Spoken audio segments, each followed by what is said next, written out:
Gracias, Ernesto, de la Universidad por la invitación. Buenas tardes. Vamos a tratar de hacer un planteamiento a esta hora de la tarde y de la semana lo más ejecutivo posible y, como dice Ernesto, también dar un espacio a las preguntas de manera a poder también intercambiar apreciaciones respecto a la problemática. Bueno, el título se fue ahí de la... El título dice aparente antinomia normativa, ¿cierto? ¿Qué es lo que es antinomia? Es una contradicción. Entonces la pregunta y la discusión que se ha generado a raíz del caso en Mauro es, bueno, ¿qué rol le corresponde o le debe corresponder al Poder Judicial frente a actuaciones, actos administrativos complejos, como decía Pablo hace un momento atrás, que tienen un procedimiento de otorgamiento y toda una institucionalidad por lo demás bastante compleja? Si es viable, si es, desde el punto de vista jurídico, ¿cierto?, procedente impugnar las decisiones de la Administración y eventualmente también el desarrollo y ejecución de las mismas actividades que desarrollen los titulares de proyecto en el marco de autorizaciones que se hayan otorgado, y en este caso en particular dentro de la institucionalidad ambiental. Entonces, ¿hay alguna contradicción en esto? ¿Hay alguna contradicción normativa entre lo que se ha resuelto por parte del Poder Judicial, en este caso finalmente por la Corte Suprema, y después al Tribunal de Origen, ¿cierto?, de Los Vilos respecto a una denuncia de obra nueva, versus, ¿cierto?, lo que uno también se plantea a continuación respecto a los recursos y a los procedimientos de impugnación, los sancionatorios que mencionaba también Pablo hace un momento, que establece la propia normativa ambiental. Entonces, en términos de contexto, hay que tener presente que la legislación ambiental, a partir, bueno, se manifiesta el año 2010 en la dictación de una ley, la ley 20.417, posteriormente una ley que crea los tribunales ambientales, que fortalecieron, mejoraron, actualizaron, ¿cierto?, una serie de aspectos que venían siendo demandados desde el punto de vista de la normativa de la regulación ambiental, que dieron origen, entre otras cosas, a la superintendencia, a los tribunales y de pasada, ¿cierto?, también cambio en las normas infralegales, los reglamentos. Eso por la parte ambiental, ¿cierto?, entendiendo que hay proyectos que, según su tipo, el tipo de actividades que se desarrollen, van a tener que ingresar a este sistema y, por lo tanto, ingresando a este sistema, se van a someter a una evaluación más o menos compleja, dependiendo si tienen que entrar o evaluarse vía estudio o vía declaración. Pero en cualquier caso, convengamos que antes o después de esta modificación que hoy día está en plena vigencia, tiene un procedimiento bastante más complejo y, desde luego, de la interacción de distintas autoridades y servicios públicos que hacen finalmente que este acto administrativo terminal, que es la resolución de calificación, tenga un contenido, un depósito o una obra hidráulica que es capaz, ¿cierto?, de acumular una cantidad no solamente de sólidos, sino de líquidos, que requiere cierto tipo de permiso, en este caso ambiental, el permiso en ese entonces 101, hoy 155, que tiene su regulación sectorial también. Entonces, cuando digo lo ambiental, lo sectorial, hay muchos procedimientos que se refieren estrictamente a los derechos de agua, a la obra, que deben de resolverse fuera del marco del CIA, ¿ah? Y cuando tenemos estas obras del artículo 294, automáticamente, por una disposición de la ley 19.300, requieren de evaluarse ambientalmente. Bueno, entonces ahí, este análisis que hace la DGA, que por lo demás recoge como una disciplina que se enmarca dentro del derecho administrativo, dentro del derecho público, recoge una serie de principios administrativos, principios reglados, impugnación, hay distintas instancias que buscan proteger los derechos de los posibles afectados, ¿ah? Hablemos en la lógica de la obra, ¿ah? Las que todavía no requieren de ingresar al sistema de evaluación de impacto ambiental. Las obras y muchas de las solicitudes que se tramitan frente a la DGA requieren presentar una solicitud que es publicada, que es radiodifundida, que hay un plazo de oposición. Hay recursos administrativos que se pueden interponer en contra de esas decisiones administrativas, y luego también el artículo 137 establece recursos que pueden también presentarse y tramitarse frente a la respectiva Corte de Apelaciones. Por lo tanto, inclusive un procedimiento administrativo puede derivar en una impugnación ante los tribunales ordinarios de justicia. Pero bueno, estamos frente a un proyecto minero y particularmente una obra que es de tal magnitud, de tales características, que debió ingresar al sistema, de hecho lo hizo, derivó en la obtención de una RCA el año 2004, que fue reclamada por distintos opositores o en definitiva ciertas personas que no estaban satisfechas con la decisión adoptada por la autoridad en su minuto, que finalmente derivaron que el mismo año 2004 se acogiera parcialmente ese recurso y se obtuviera la resolución en el contenido que la conocemos hoy día. A partir de esa resolución es que el titular del proyecto debe tramitar una serie de permisos, dentro de los cuales estaba el de la obra mayor, el PAS 101. En ese trámite, ¿cierto?, que entendamos que también tenemos un permiso ambiental sectorial que tiene un contenido mixto. Hay una parte de contenido estrictamente ambiental que es evaluado dentro del marco del CIA, en donde participa activamente la DGA y otros organismos sectoriales, pero en lo que se refiere a lo no ambiental, ¿cierto?, debe ser visto una vez obtenida esa RCA sectorialmente frente a la DGA, y el foco de atención que tiene la DGA, porque además en este caso intercede en el SENAGEOMIN, ¿cierto?, con otro permiso ambiental sectorial, se refiere a la no afectación de los derechos de terceros, que ha sido parte, ¿cierto?, de los fundamentos de las oposiciones y también, desde luego, de la demanda de denuncia obra nueva que acoge la Corte Suprema. Entonces, aquí tenemos un permiso que yo, en el contexto de la complejidad, es doblemente complejo. O sea, estamos frente a un proyecto que requiere ingreso al sistema, un procedimiento complejo en sí mismo, una RCA que se define por Pablo como compleja, luego la tramitación de un permiso ambiental sectorial que tiene este doble contenido. Por lo tanto, bueno, como decía, haciendo un poco de historia, este permiso otorgado por la DGA el año 2005 es reclamado, reconsiderado, reclamado, y finalmente la Corte de Apelaciones le da la razón a los reclamantes, fundado en distintos ciertos argumentos, entre otros que se habían aquí afectado derechos de terceros, que había una concentración, esta concentración de procedimientos, que no solamente estamos acá hablando de obras, sino que había modificaciones de causa, en fin, eso no procedía, y también con un contenido finalmente ambiental, la Corte resuelve, ¿cierto?, acoger este reclamo y por lo tanto dejar sin efecto el permiso de construcción otorgado por la DGA. Esa decisión judicial nuevamente es impugnada y durante el transcurso de la tramitación del recurso de casación se llega a un acuerdo por parte de los reclamantes, demandantes, partícipes de ese procedimiento judicial, y el litigio, la controversia a ese respecto termina. Bueno, a continuación, años después, otros actores interesados, ¿cierto?, en el tema, interpone esta demanda que en su primera instancia es rechazada, posteriormente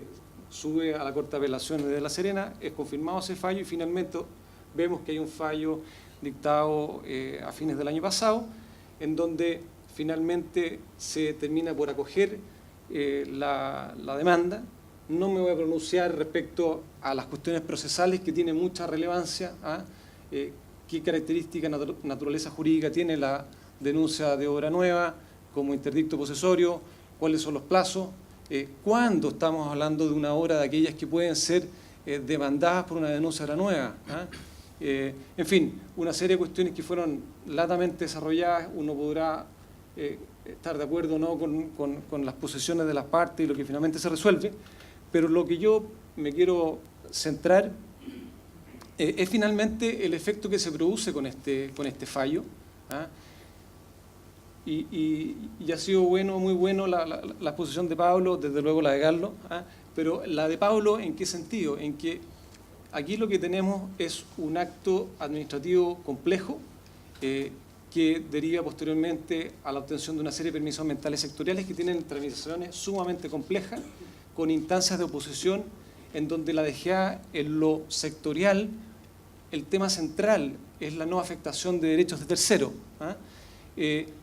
para que, llegado a la instancia judicial, tengamos, ¿cierto?, un pronunciamiento que en definitiva resuelve o le da una posibilidad alternativa al demandado, que es presentar un plan de ejecución de obras que permitan el libre escurrimiento del agua o bien la demolición y destrucción de la obra. ¿Ah? Por lo tanto, la pregunta que uno se hace a continuación es, el contenido de una sentencia. Como les digo, no me voy a centrar en si es procedente o no la denuncia de obra nueva, sino más bien cuál es el contenido de esa sentencia y el efecto que ésta produce. ¿Cuán razonable es que una autorización de construcción, una resolución de calificación ambiental, que son no solamente calificadas, sino que fiscalizadas en su cumplimiento por autoridades en el marco de la nueva normativa, que hago el paréntesis, en términos de vigencia, ¿cierto?, tenemos tiempos distintos, ¿ah? O sea, esta antinomia normativa o cómo se aplica, está bien o no aplicada la ley acá, convengamos que esta demanda de denuncia de obra nueva se presenta antes del 2012, antes que entrara en vigencia el Tribunal Ambiental. O sea, la pregunta es, ¿esto debió haber sido el Tribunal Ambiental o la Superintendencia? Bueno, no teníamos en ese entonces estos dos organismos funcionando. Pero bueno, asumiendo que estamos en el Poder Judicial reclamando vía denuncia de obra nueva, ¿qué pasa con una sentencia que finalmente le ordena al titular del proyecto, oiga, vaya al tribunal de origen y presente este plan que tiene que satisfacer este objetivo final, que es el libre escurrimiento de la agua? Y si yo lo presento en una primera instancia fue, ¿cierto?, denegado por el tribunal, pero me lo acogieran, no me lo denegaran, ¿qué efecto tiene eso sobre los permisos de construcción que ya están otorgados, sobre los terceros que puedan verse o no afectados respecto a eso? A mí me tocó trabajar en la DGA y uno podrá estar de acuerdo o no con los análisis técnicos y jurídicos que se hacen cuando se resuelven cada uno de los expedientes que se le presentan. Pero los hechos, hay un procedimiento complejo, largo y técnicamente también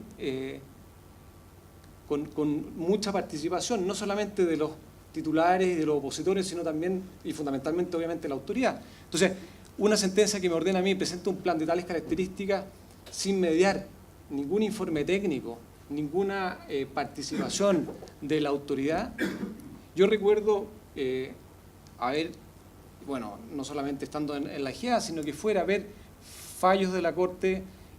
Suprema o de apelaciones acogiendo recursos de declamación y eventualmente de nulidades de derecho público en contra de decisiones de la autoridad que normalmente ordenaban se dejaran sin efecto resoluciones constitutivas de derechos, de traslados, de obra. Pero lo complicado es cuando el efecto concreto, por ejemplo, fuera constituir un derecho de aprovechamiento de agua. Me tocó un caso en que la Corte, acogiendo el planteamiento de un solicitante de un derecho, que estimaba que se había resuelto de mal forma porque no era exigible la memoria explicativa, una formalidad del procedimiento, la Corte, acogiendo el planteamiento del peticionario, finalmente ordena a la DGA que constituya el derecho. No obstante, había una serie de otros requisitos y por lo demás bastante más de fondo, que hubiese disponibilidad, que fuese sustentable, que no se afectaran a derechos de terceros. Bueno, entonces la decisión de la autoridad fue, señores DGA, ustedes constituyan. Entonces la pregunta acá es, ¿la Corte Suprema o el Tribunal de Origen, si determina, aplíquese tal medida que puede ser la modificación, la destrucción, la demolición, qué efecto tiene eso sobre lo que ya hay, sobre los terceros? ¿Es razonable que eso se genere en esa instancia? ¿O más bien, asumiendo la procedencia de esta demanda de obra nueva, que reconociendo la instancia administrativa compleja, remita los antecedentes o haga partícipe de la autoridad de esto? Modifíquese el proyecto y si la orden finalmente, señores, hay que el tranque El Mauro, los canales de contorno, el embalse de Cola o lo que fuera, no satisface algunos de los principios que están detrás, la protección al medio ambiente, la salud de las personas, bueno, no será razonable que esa decisión del Poder Judicial remita los antecedentes a un procedimiento que posteriormente tendrá que ver de qué manera ese fin que no se vio cumplido de acuerdo al Poder Judicial en esta instancia sí lo haga. Entonces, yo personalmente creo que las cuestiones hoy día debiesen ser distintas. Hay un fallo reciente, y bien reciente, lo traje aquí, de la Corte Suprema, dictado en el marco de un recurso de protección que se interpone en contra de una RCA de un proyecto de línea de transmisión, ¿ya? Para los que quieran ver la causa, el rol 27923 del 2014, en donde, en el considerando cuarto, la Corte Suprema señala, y lo voy a leer en la parte, dice: no obstante establecerse en la parte final del inciso primero del artículo 20 de la Carta Fundamental que la interposición del recurso de protección lo es, sin perjuicio de los demás derechos que pueden hacerse valer ante la autoridad de los tribunales competentes, lo que obliga a esta Corte, en determinadas circunstancias, a emitir un pronunciamiento sobre el asunto sometido a su conocimiento. No puede perderse de vista que, a contar de la dictación de la Ley 20.600 de 28 de junio de 2012, que crea los tribunales ambientales, son estos los llamados, en definitiva, a conocer las controversias medioambientales que se encuentran sometidas a su competencia. Entre estas materias cabe situar, por cierto, la solicitud formulada en estos autos en orden a dejar sin efecto la resolución de calificación ambiental referida, conforme se desprende la institucionalidad ambiental y en especial de la lectura de los artículos 25 quinques precepto que contempla la revisión de la resolución de calificación ambiental durante la etapa de ejecución del proyecto. Bueno, en fin, sigue. Creo que finalmente se deniega se rechaza el recurso de protección, y lo relevante es que aquí la Corte reconoce, ¿cierto?, el derecho reconocido en la Constitución de recurrir de protección, pero sin embargo eso, a renglón seguido, dice, bueno, a contar de esta ley, particularmente la 20.600, no la 20.417 ni la 19.300, a contar del momento que comienzan a funcionar los tribunales, bueno, será la institucionalidad ambiental, a través de este organismo, quien, ¿cierto?, deba conocer de estas controversias ambientales, que lo dice expresamente la ley orgánica. Comienza así la definición del tribunal ambiental. Entonces, la pregunta es si hoy día un tribunal, ¿cierto?, sería procedente, si hoy día recibe un tribunal una denuncia ahora nueva que tiene un contenido ambiental y de afectación de derechos que fueron parte esencial de una evaluación ambiental, que podríamos compartir o no cómo se resolvió, ¿cierto?, pero que hay recursos especiales como la reclamación, que hay instancias posibles de revisión, que hay procesos sancionatorios en el evento, ¿cierto?, que se determine incumplida, que creo yo son los que proceden para efectos de abordar temas tan complejos como los que vimos en el caso del Mauro. O sea, yo francamente hoy día, y no, creo que en esto no agrego nada nuevo, de cumplirse una sentencia de destrucción, si hubiese tecnología y que hubiese maquinaria que pudiese ejecutar ese fallo tal cual, en un cumplimiento incidental, desde el punto de vista ambiental, bueno, evidentemente las consecuencias podrían ser nefastas. Entonces, yo ahí, finalmente, y con esto termino, creo yo que tanto las medidas provisionales que se pueden dictar, las revisiones, los procesos sancionatorios, las invalidaciones, en fin, hay múltiples mecanismos, pero que se insertan dentro de la complejidad que tiene el sistema, que lo que comencé diciendo, lo ponen en un lugar mucho más alto de lo que cualquiera otra de las legislaciones sectoriales ya tiene. Entonces, yo creo que esa tiene que ser la vía, y en este caso hay una cuestión de vigencia que es distinta, ¿cierto? Pero este fallo viene a poner, creo que un punto de inflexión en el reconocimiento de la institucionalidad ambiental como instancia en donde deben de resolverse muchas de estas controversias.